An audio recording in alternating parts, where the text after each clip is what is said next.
Imagine holding a legal document so binding, so terrifyingly exact, that an 800-year-old immortal dictator has to politely ask you for permission to use it. Right, which is just an incredible image. Welcome to the deep dive. You sent us this massive, intricate stack of campaign notes today, and I just have to tell you, the material you've curated is absolutely mind-bending. Oh, absolutely. It's fascinating. Yeah, you've pointed us specifically toward the events of Session 25, which is called The Devil is in the Details.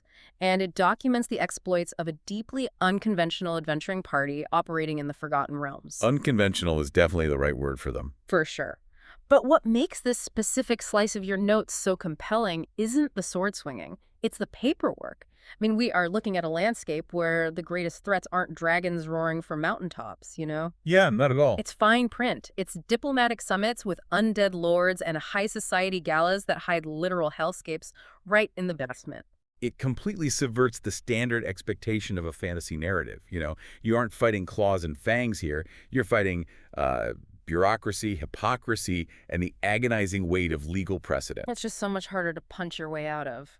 Exactly. And to give you, our listener, a firm foundation on the exact geopolitical and magical state of play before we jump into the events of this day, our party is currently operating in Waterdeep. Right, the City of Splendors. Yeah, this bustling, incredibly wealthy metropolis that's just defined by its rigid class structures and these really complex political alliances. And the party is currently in possession of a terrifying artifact known as the Calamus Pactum. Oh man, the quill. Yes.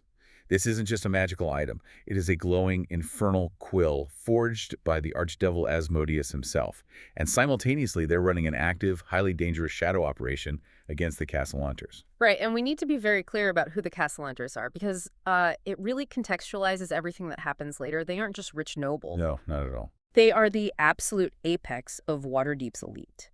But they secured that generational fortune by signing a pact with Asmodeus. A very grim pact. Yeah, the terms of that pact required them to sacrifice 99 innocent people, all to save their twin children from damnation. It's just horrific. So as we open the notes on this specific morning, the party is juggling an artifact of supreme infernal authority while trying to dismantle a conspiracy of supreme, untouchable wealth. And to do that, they have to navigate this maze of competing magical jurisdictions. Which requires an immense amount of preparation. You can't just kick down the door of a noble estate or a diplomatic embassy. Right. They'd be arrested or killed immediately. Exactly. The level of magical espionage we see in your notes for this single day is staggering. It begins at the Blushing Mermaid Inn. Yeah. And what I found fascinating in the lore documents you provided is how the mundane act of getting dressed is elevated to a display of absolute magical dominance. Yes. Okay, let's unpack this and look at Valessa. She is a draw wizard, an artisan, and as of recently, a newly transformed Dhampir-like, a half-vampire. Which is a huge physical shift. Right. The notes detail that during this transformation, she actually lost her mechanical prosthetics. The vampiric curse forced her to physically regrow flesh and bone, giving her these striking red eyes and a visceral thirst for blood. So she's dealing with immense physical and psychological trauma. Absolutely. But how does she start her morning before a high-stakes diplomatic meeting? She doesn't just, put on clothes from a closet. She uses her magic to weave fabric and thread out of the ambient arcane weave. Literally fabricating a completely new, immaculate, formal outfit from thin air. Yeah. Now, I read that and initially thought, well, okay, cool party trick. But looking deeper at her background, this isn't just about fashion, is it? It feels like a very deliberate psychological grounding technique. It is entirely about autonomy. Valessa was born in Menzoberranzan, right? Yeah. The primary dark elf city in the Underdark. Which is a notoriously brutal place. Completely. If we look at the sociological structure of drowned society under the Spider Queen Lolth, it is overwhelmingly oppressive. Every facet of life is dictated by your house, your caste, and the constant threat of assassination. Right, you have no freedom. None. And Valessa was a craft elf. Her entire existence was defined by her utility to her superiors. So when she escapes to the surface and later undergoes this incredibly violating physical transformation into a Dhampir, where her very body changes against her will, she desperately needs to reassert control. I see. So the weaving is a manifestation of that control. Precisely. By Manually manipulating the weave to pull matter into existence and drape herself in it, she's proving to herself that she is the master of her environment. Oh, wow. Yeah, when you've lived a life where everything restricts you, turning the mundane act of getting dressed into an effortless, flawless display of magical creation is, well, it's a quiet, profound rebellion. That's a great way to put it. It's her saying, my body changed, my home rejected me, but I dictate exactly how the world sees me today. I love that. And she's going to need that absolute focus because right after this elegant display of magical tailoring, the reality of her domestic situation hits her like a freight train. Oh, the domestic chaos is incredible. Right. The party knows they are walking into a deeply volatile diplomatic meeting, so they need to cast a circle warding ritual on Santal. Santal is a tiefling warlock, serving as the group's scribe and essentially their legal anchor. Right. Very important to keep them safe. Yeah, but casting a high-level abjuration ward isn't just waving a wand. It requires serious arcane battery power. And to get it, Valessa has to rely on her 3 adopted teenage wards, Nicene, Resora, and Kayla. Which introduces such a brilliant complication. Because let's look at the magical pedigree of these girls. Nicene and Resora are the orphan daughters of a Bilious cultist that the party previously killed. And Baal is the Lord of Murder. Exactly. So these teenagers have a tremendous amount of raw, inherited magical potential, likely tainted by blood magic.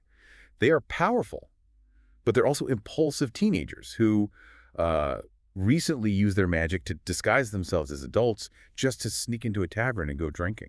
Right, so Valessa is trying to execute precise abjuration calculus because warding magic is essentially magical mathematics, balancing equations to deflect kinetic and arcane energy. Right, it requires immense discipline. And she needs these rebellious, hyper-powerful teenagers to act as her power source. So she enters into a negotiation. The girls agree to channel the weave, but only if they get a night of beer and wine in return. A classic teenage bargain. Yeah, and Valessa agrees, but puts her foot down and says absolutely no hard liquor. It's wild. You have this incredibly tense negotiation that completely mirrors parents arguing over chore charts and curfew. Yeah, exactly. Except instead of taking out the trash, the kids are channeling the fundamental fabric of reality, and the stakes are mathematical soul protection for a warlock walking into a meeting with a lich. The transactional nature of parenting applied to arcane rituals. I mean, it grounds the narrative beautifully. But it also highlights the overarching theme of this specific session. Everything is a transaction. Every single thing. Yet every interaction requires a contract, a bargain, or a compromise. Even within the safety of their own inn, the party is bound by the rules of negotiation. And that transactional reality brings us to their chaperone. The party knows they cannot go to the Tyne embassy alone. So, Vajrasaphar, the Black Staff of Waterdeep, who is essentially the supreme magical authority and defender of the city, assigns them a babysitter. A very reluctant babysitter. Right, she sends Gale Dekarios. Now, Gale is a brilliant wizard, but he is notoriously self-important. He shows up late, visibly grumpy, complaining about how this diplomatic mission is interrupting his teaching schedule at the academy. Which is such a Gale thing to do. Now wait, I have to push back on this tactical decision by the Black Staff. If Vajra wants to keep the peace and observe a meeting with the volatile undead dictator, why send Gale? It does seem like a bad idea on paper. Right, because he has a literal, highly unstable magical artifact embedded in his chest that feeds on the weave. He's arrogant, he's a wild card, and he clearly doesn't want to be there. Doesn't sending Gale inherently escalate the tension rather than diffuse it? Well, it seems counterintuitive on a personal level, yeah. But on a geopolitical level, it is a masterstroke of deterrence. You have to analyze this from the perspective of Watertavian statecraft. Okay, lay it out for me. The party is meeting Sastam, the Zolkir of necromancy and the absolute ruler of Tay. Sastam is a being of immense nation-level power. If the Black Staff sends a quiet, submissive clerk to take notes, Sastam views that as weakness. Oh, I see. By sending Gale Dekarios, a wizard known for his immense power, his connection to the goddess Mystra, and yes, his sheer arrogance, Vajra is projecting strength. Ah, so it's mutually assured destruction disguised as bureaucracy. Exactly. Gale isn't there to be polite. He is there to be an undeniable, highly visible magical tripwire. His presence signals to Sastam, Waterdeep is not intimidated by you. We are sending our most complex, dangerous academic to watch your every move. That's amazing. It is the magical equivalent of bringing a nuclear submarine to a border dispute just to act as an observer. Sastam knows that if he vaporizes these adventurers, he also vaporizes Gale, which immediately triggers a catastrophic war with the Blackstaff and the entire arcane apparatus of Waterdeep. Wow. Gale is basically a human shield constructed entirely out of red tape and political consequence. A human shield made of red tape. That is perfectly stated. Because once they leave the inn and arrive at the Taiyan embassy, that geopolitical tension instantly crystallizes. The whole atmosphere shifts. Right, they walk into the halls of the enemy and the vibe is entirely unexpected. They are greeted warmly by High Clerk Yathra Saloon, and then Sastam himself materializes. The big bad himself. Yeah, and you sent us the descriptive notes for this entrance, and it completely subverts the Dark Lord trope. This is an ancient, terrifying lich who has attempted to conquer the Sword Coast multiple times. Right, you'd expect a grand entrance. Exactly. But he doesn't burst in with a crack of thunder or a swarm of locusts. He ripples into existence like a stone striking a still pond. The air shifts and he is suddenly sitting there. It's so unsettling. And what does he do? He greets everyone by their precise names. He politely commends them for having the foresight to bring a chaperone. I mean, the civility is almost suffocating. Well, that suffocating civility is a very specific type of psychological warfare. When we study ancient, immensely powerful beings in this lore, whether they're liches, ancient dragons, or archdevils, they rarely default to anger. Right, because they don't need to. Exactly. Anger is an emotional response to a loss of control. When you are an immortal who wields godlike necromantic magic, who commands literal legions of the undead, you don't need to shout. You don't posture. Politeness is power. Politeness, in this context, is the ultimate flex of absolute, unassailable security. He is treating them with the exact level of measured courtesy a human might offer a mildly interesting, slightly unpredictable insect. Oof, yeah, that makes sense. By validating Gale's presence, he's subtly acknowledging the Blackstaff's geopolitical play, but he's doing it with a smile, which immediately disarms the tension Gale was meant to provoke. It establishes that Sastam is operating on a timeline and a level of awareness that mortal adventurers can barely comprehend. But here's where it gets really interesting in the notes you provided. Sastam is sitting there projecting this aura of omnipotent control, but the entire reason he called this meeting is because he is desperate. Yes, he actually admits a weakness. He admits his vulnerability to the party. He explains that centuries ago, back in the 1200s, he made an incredibly ill-advised contract with Bane, the god of tyranny. A very bad deal to make. And because of the labyrinthine stipulations in that ancient contract, Bane will eventually be able to legally claim Sastam's soul. So, to break this divine bond, Sastam needs to execute a highly complex ritual known as the Lawful Draw. Which is no small feat. Right. And looking at the mechanics of this, it frames the entire universe, even the gods themselves, as being bound by inescapable legalism. You can conquer death, you can raise endless armies, but if you sign a bad contract in the 13th century, the magical physics of the universe dictate that you still have to pay the piper. That is the core mechanical truth of this setting, and it's brilliant. In many fantasy worlds, power is derived purely from force. Who has the biggest sword or the most destructive spell. Yeah, typical hack and slash. But here, divine and infernal magic are fundamentally rooted in covenant and contract. The universe operates on a framework of metaphysical law.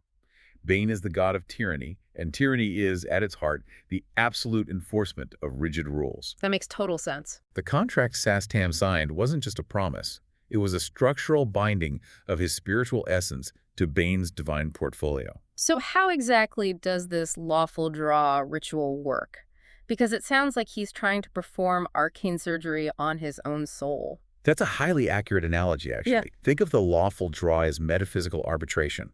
When Sastam signed with Bane, he bound his soul with divine ink. Okay. To untangle that, he cannot simply use brute force or necromancy. If you pull at a knot, it tightens, right? He needs to rewrite the jurisdictional authority of the contract itself. Wow, okay. To do this, he needs two highly specific artifacts.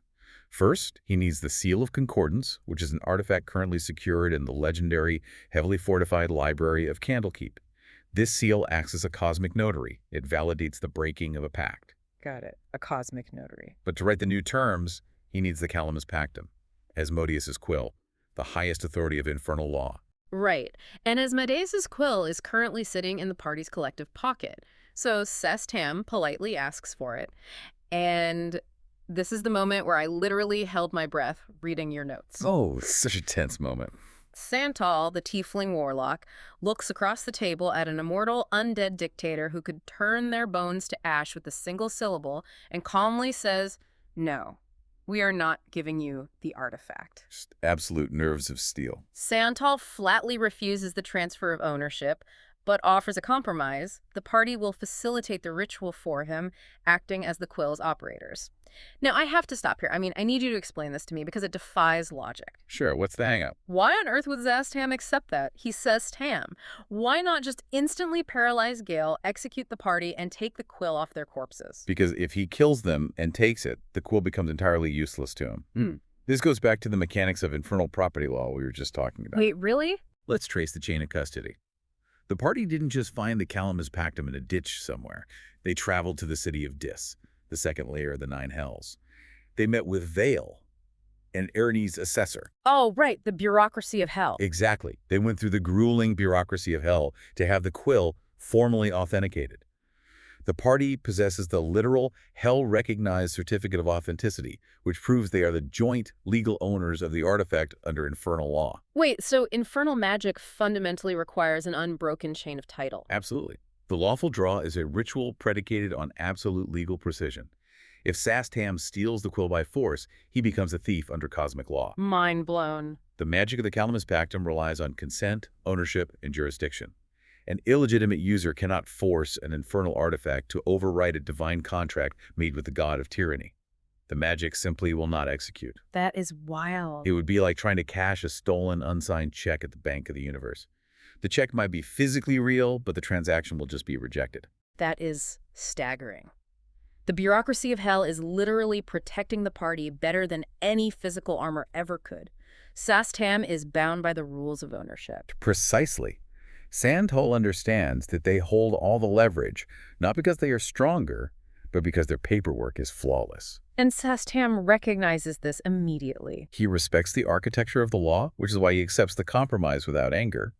He agrees to arrange a trade for the Seal of Concordance and promises to discuss compensation once the party completes their end of the ritual.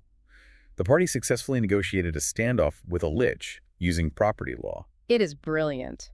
But the pacing of this day, the sheer whiplash they experience, is incredible because they survived this high-stakes diplomatic summit with an ancient lich, and the very same evening, they have to pivot to a completely different skill set. A much more covert skill set. Right. They transition from international diplomacy based on ancient covenants to high society espionage based on active, violent deception.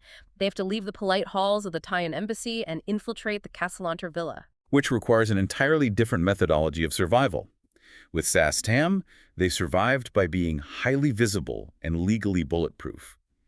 With the Castellanters, they must survive by becoming completely invisible. Okay, let's break down this infiltration. The objective is clear. The party needs physical evidence of the Castellanters' pact with Asmodeus. Right, they need the receipts. They know the Castellanters sacrificed 99 people and offered their eldest son to secure their wealth, but they need the actual infernal paperwork to present to the Waterdavian authorities and dismantle the family's empire legally. Because without proof, they're just attacking nobles. Exactly. So, they smuggle themselves into a lavish dinner gathering at the villa by posing as the household staff of Kaith Durnbold. Kaith is a noble woman and former adventurer who is acting as their inside man, and the logistics of how they disguise themselves highlight the stark socioeconomic blindness of the city's elite. It's a classic infiltration tactic built on class divides, you know? The nobility of Waterdeep are trained from birth to look past the servants. They don't even see them as people. To a noble, a servant carrying a tray is no different than a chandelier or a rug. They are functional furniture. And the character details here are what make it sing. Valessa uses her magic to equip Seantal with a specialized hairpin that casts a sophisticated illusion, hiding their tiefling horns and infernal features so they look like a standard, unremarkable human servant. A very clever use of illusion. But then you have Vogfrior. Vogfrior is a towering, massively muscular tabaxi barbarian who usually solves problems by cleaving them in half with a great tax. But here, she is hilariously relegated to carrying heavy wine kegs through the servant entrances into the kitchens. And their onboarding process is deeply revealing about the nature of the enemy they are facing. They are met in the service corridors by Willifert Crowell. Ah, yes, the butler. Willifert is the polished tiefling head butler of the Castellanter estate. He is meticulous. He lines them up and gives them strict, rapid-fire instructions. Do not go to the wine cellar, do not go above the second level, and keep your eyes down. Very standard stuff. But then, seamlessly, he starts complaining about the Dernbold's high staff turnover and how hard it is to find reliable help these days. I laughed out loud reading this part of your notes. I mean, the head butler of a literal active murder cult that poisoned 99 people in their basement is complaining about human resources and retention rates. It's the banality of evil, perfectly encapsulated in middle management. Willeford complaining about HR, masks, the horrific reality of what this house actually does. It's so true. Evil doesn't always look like a cackling villain in a spiked tower. Yeah. Sometimes it looks like a stressed, overworked supervisor enforcing arbitrary rules about who has clearance to enter the wine cellar. Wow, yeah. It makes the Castellanters so much more dangerous because their evil is institutionalized into the daily routine of a functioning aristocratic household. So the party splits up to cover more ground. Valessa, blending in seamlessly as a servant, is assigned to the ballroom. She's carrying a tray of drinks, actively serving the wealthiest power brokers in the city, just eavesdropping in plain sight. The perfect vantage point. And while she's watching the dancers, she notices a massive, intricate mosaic built directly into the floor beneath their feet. It's the symbol of Cymorphe. Right, the goddess of nobility. Yeah, Cymorphe is a deity of nobility, the divine right to rule, and the obligation of the nobility to care for the lower classes. She is definitively a good-aligned, or at least lawful, neutral deity. Now, I have to push back hard on this. Okay, let's hear it. You're telling me a cult dedicated to Asmodeus, a being whose entire personality revolves around absolute supremacy, subjugation, and vicious jealousy, is cool with his highest-ranking mortal followers, proudly displaying the symbol of Cymorphe in their ballroom. It does seem counterintuitive, right? Doesn't displaying a good-aligned deity risk alienating the literal god of hell? It seems like a massive contradiction to me. It seems contradictory until you understand how Asmodeus operates. Mm-hmm. Asmodeus isn't a brute. He is the Lord of Lies. He does not demand open worship if open worship threatens the efficiency of his cult. Oh, I see where you're going with this. The mosaic of Cymorphe is the ultimate weaponized camouflage. The Castellanters use the aesthetics of righteous nobility to shield their depravity. Consider their public philanthropy. They set up the Osvaldo Memorial Fund, ostensibly to feed the poor and honor their missing eldest son. Right, they have a whole charity foundation. But what did they actually do? They used that charity as a logistical front to gather the 99 destitute people, lock them in a hall, and poison them simultaneously to fulfill the sole quota of their contract. Oh my God, they weaponized charity. Exactly. By displaying the symbol of Cymorphe, they project an unassailable image of divine right and moral superiority to the rest of Waterdeep's elite. It is a calculated projection of innocence. It's sickeningly smart. If you look like the perfect, pious, philanthropically minded noble family, no inquisitor or paladin is going to suspect you are sacrificing souls in the basement. Asmodeus doesn't care about the mosaic on the floor because he knows that every time a guest admires that mosaic, they're being lied to. And Asmodeus thrives on the deception. It's the fantasy equivalent of a corrupt billionaire running a massive, highly visible charity foundation, specifically to dodge taxes, launder their public image, and cover up offshore crimes. That is a perfect modern parallel. And while Valessa is observing this deeply corrupted high society, and, by the way, actively dodging a deeply unsettling magical wooden mannequin that keeps wandering the floor, offering to dance the waltz with the guests, the rest of the party is moving through the shadows. Right, they're getting to work. The notes brilliantly shift the sensory focus here. We move from the bright lights, the clinking crystal, and the polite waltzes of the ballroom to the dark secrets hiding in the architecture above and below. The contrast is incredibly visceral. The architecture of the house itself is a physical map of their hypocrisy. It really is. While coordinating near the first-floor kitchen, Vagfrieler and Santal stop. Their sharp ears pick up a sound. Over the lively, beautiful piano music drifting down from the party above, they hear something faint, bleeding through the floorboards. The wailing. It's the agonizing sound of screaming, a continuous wailing torment coming from the upper floors of the estate. Just put yourself in that sensory environment for a moment.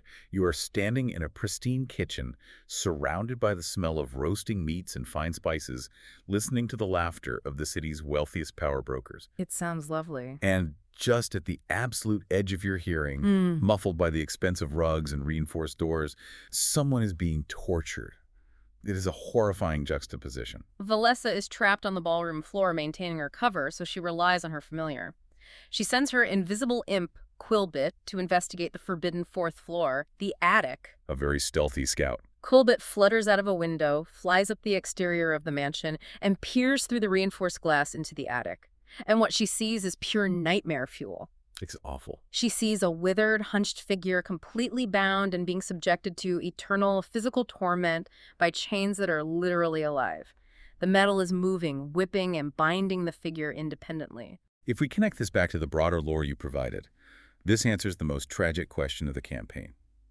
The figure in the attic is Osvaldo Casalanter, the eldest son. Oh, the one the Memorial Fund is named after. Yes. Earlier in the story, the younger Casalanter twins inadvertently revealed to the party that Osvaldo was transformed into a chain devil Akitan as a down payment to Asmodeus when Victoro and Amalia first signed their infernal contract. So when they signed the contract, the magic didn't just metaphorically mark Osvaldo, it physically mutated him. It acted like malicious code.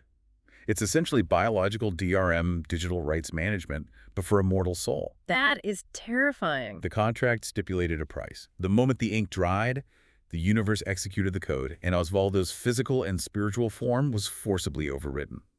His humanity was stripped away, and he was rebuilt into a creature of the hells, bound to the very chains that represent the weight of his parents' debt.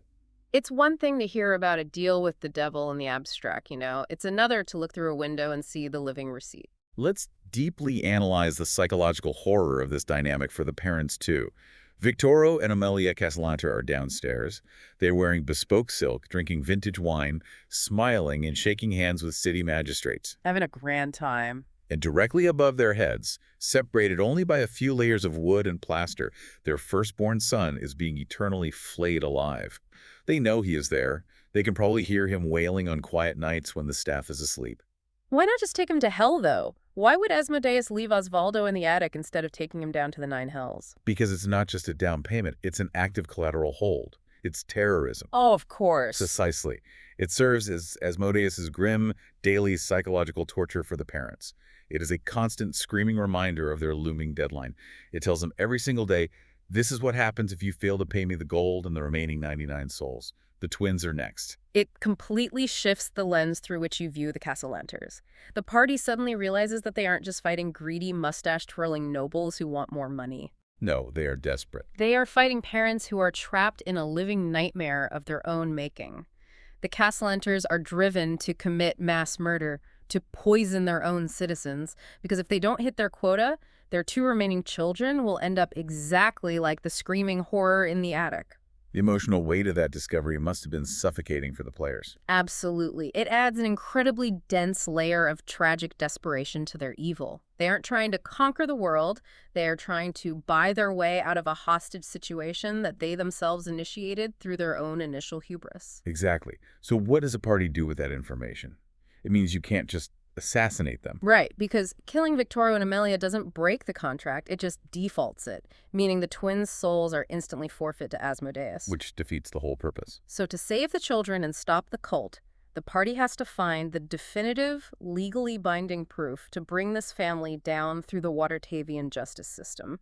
They need to expose the rot and trigger a jurisdictional intervention. They need the contract. Leaving the horror of the wailing attic behind, they realize the answers must be in the one place the tiefling butler explicitly forbade them from entering, the wine cellar. Which brings us back to the brilliant spatial storytelling of the campaign. The physical descent into the cellar perfectly mirrors the moral descent of the family. Let's walk through that descent. Santil breaks away from the kitchen staff and slips alone into the wine cellar. It's dark, lined with thousands of expensive vintages. They search the racks, checking the stonework, and eventually pull a specific bottle on a false wine rack. Such a classic move. Yeah, and the entire rack silently swings open, revealing a long, dark, spiral staircase leading deep into the earth, lit only by flickering torches. It's the classic fake book in the library trope, but instead of finding a cozy secret study, you are stepping onto the path to literal damnation. And as they walk down those stairs, pay attention to the sensory shift detailed in the notes. The upper floors, the ballroom, the dining hall, represent the facade of high society. They are defined by polished marble, bright light, and music. Right, it's pristine. But as they descend, the illusion is physically stripped away. The polished marble gives way to rough-hewn stone. The beautiful piano music fades into an eerie, oppressive silence, broken only by the sound of dripping water. The party regroups and descends together, and what they find confirms every terrible suspicion. They pass heavy, iron-banded doors. They look inside and see empty holding cells. The staging area. Yeah, these are the pens where the Castellanters likely kept the 99 victims before the mass poisoning, the infrastructure of industrial-scale sacrifice. Finally, the staircase opens up, and they step out onto a viewing balcony. And this room is massive. 30 feet high, they are looking down into this cavernous subterranean ritual chamber. And dominating the far end of the space is a towering, terrifyingly detailed statue of Asmodeus himself. It is a fully functional, highly secure temple dedicated to the Lord of the Nine Hells, engineered and excavated right under the noses of the City Watch and the Black Staff. It's audacious. It is the undeniable architectural proof that the Castellanters' political and financial power is built entirely on a foundation of blood and infernal devotion. But the chamber isn't empty. Standing at the foot of the massive statue, waiting in the shadows, is a figure. It is Nephoris, commander of the Perdixicai. And she is terrifying. Now, the notes describe her as an imposing Erinyes. For those unfamiliar, an Erinyes is essentially a fallen angel of the hells. They are the martial perfection of infernal law. The enforcers. She is wreathed in massive, feathery wings. She stands just as tall as Vegfrir, the towering barbarian, and she has obsidian hooves that click against the stone. She looks up at the balcony and makes it perfectly clear that she has been expecting them to arrive all evening. Which immediately sets you on edge. Now, my immediate thought here is panic. Why is the military brass of the Nine Hells standing in a mortal basement? Because the tension has just exponentially skyrocketed. The party is no longer dealing with desperate noble cultists or middle management butlers. By entering this room, they have triggered the attention of the actual bureaucratic and military hierarchy of hell. But there's a twist. Exactly. The twist is why she is there. Right. Nephoris doesn't draw a weapon and attack them. Instead, she offers them a deal. She explains that she wasn't sent by Asmodeus to protect his cult. She was sent by Glacia. The daughter. Yeah, Glacia is the archdevil of Malbolge, the sixth layer of hell. But more importantly, she fiercely wants to usurp her father's throne. Nephoris reveals that Glacia has intercepted and possesses the authenticated infernal counterpart of the Castellanter Agreement. The real deal. Not a mortal transcription, not a copy, but the actual binding legal record recognized by the cosmic courts of hell. And Nephoris states that Glacia is willing to just hand it over to the party so they can legally ruin the Castellanters. This is a phenomenal look at the internal corporate espionage of the Nine Hells. The Devils are not a unified front of evil, you know. They are a hyper-competitive, cutthroat corporate hierarchy. Basically hostile takeovers. Yes. Glacia wants to embarrass her father. By arming his mortal enemies with the exact paperwork needed to dismantle his most profitable cult in Waterdeep, she weakens Asmodeus' mortal asset portfolio without ever having to declare open war on him. It's an infernal proxy war, and the party are the pawns.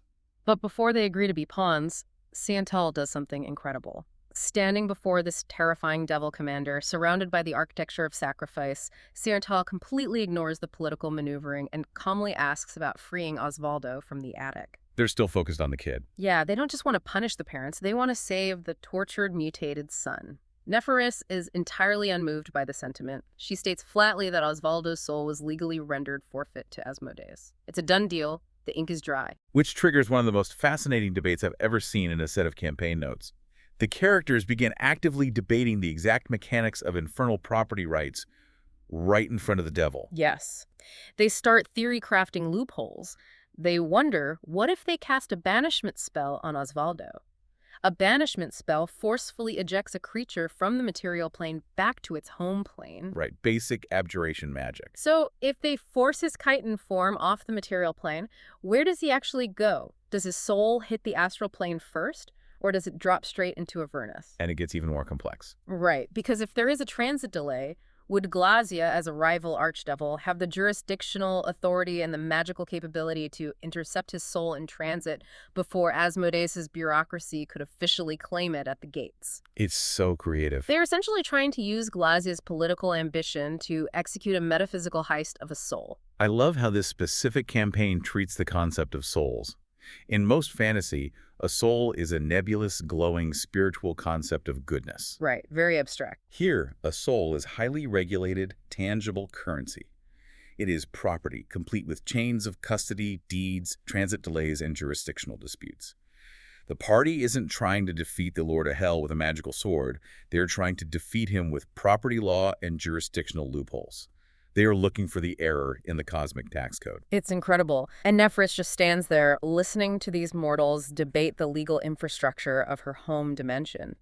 Finally, she looks at Vlessa point blank and asks, "Why are you doing this?" Right. She wants to know their angle. You are risking the wrath of Asmodeus. You are infiltrating a noble estate. You are debating property law with an Hermes. What is your actual motivation? And Vlessa, completely deadpan, doesn't give a heroic speech. Not at all. She bluntly explains their motives. She says, "I'm doing it because a bunch of hot twins asked me to." Well, two hot twins asked me to. She's, of course, referring to Elzarina and Terenzio Castellanter, the young adults trying to save their younger siblings. It is such a disarming, brilliant moment of honesty. Devils are constantly used to mortals either lying to them or wrapping their selfish motives in grand, hypocritical speeches about justice and righteousness. Right, trying to sound noble. Vlessa strips all of that away. She just admits, we are mercenaries working a job for the kids.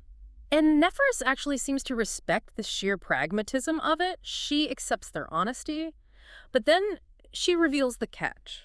Glacia demands to know if the party is actually competent before she hands over the contract.